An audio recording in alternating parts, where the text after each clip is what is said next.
ನಮಸ್ಕಾರ ವೀಕ್ಷಕರೇ, JBM ನ್ಯೂಸ್ಗೆ ಸ್ವಾಗತ. ನಾನು ಅನ್ನಪೂರ್ಣ. ರಾಮದುರ್ಗ ತಾಲೂಕಿನಲ್ಲೊಂದು ಅಮಾನವೀಯ ಕೃತ್ಯ ಬೆಳಕಿಗೆ ಬಂದಿದೆ. ತಾಲೂಕಿನ ಕಿತ್ತೂರು ಗ್ರಾಮದ ಹೊರವಲಯದಲ್ಲೊಂದು ಹಸುಗೂಸು ಪತ್ತೆಯಾಗಿದೆ. ಈ ಕುರಿತು ಒಂದು ವರದಿ ಇದೆ, ವೀಕ್ಷಿಸೋಣ ಬನ್ನಿ. ರಾಮದುರ್ಗ ತಾಲೂಕಿನಲ್ಲೊಂದು ಅಮಾನವೀಯ ಘಟನೆ ನಡೆದು ಹೋಗಿದೆ. ಹಸುಗೂಸೊಂದನ್ನು ಹಳ್ಳದಲ್ಲಿ ಎಸೆದು ಹೋಗಿರುವ ಕೃತ್ಯ ನಡೆದಿದೆ.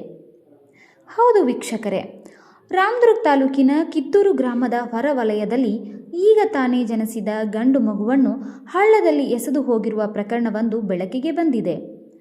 ಕಿತ್ತೂರು ಗ್ರಾಮದಿಂದ ನರಗುಂದ ಸಂಪರ್ಕಿಸುವ ರಸ್ತೆಯ ಬಸವನಕಟ್ಟೆ ಬ್ರಿಡ್ಜ್ ಕೆಳಗೆ ಮಗು ಅಳುವ ಶಬ್ದ ಕೇಳಿ ಅಲ್ಲಿನ ರೈತರು ಮಗುವನ್ನು ರಕ್ಷಿಸಿದ್ದಾರೆ. ವಿಷಯ ತಿಳಿದು ಶಿಶು ಅಭಿವೃದ್ಧಿ ಇಲಾಖೆಯ ಸಿಬ್ಬಂದಿಗಳು ಸ್ಥಳಕ್ಕೆ ಭೇಟಿ ನೀಡಿ ಮುಂದಿನ ಕ್ರಮ ಕೈಗೊಳ್ಳಲಿದ್ದಾರೆ.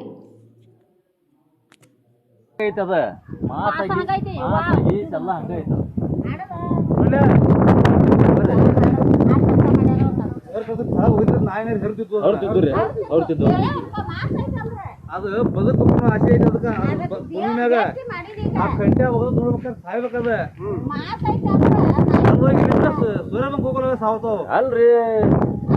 ಮತ್ತ ಅದು ಬದುಕು ಉಳಿಬೇಕು ಅನ್ನೋದೈತಲ್ರಿ.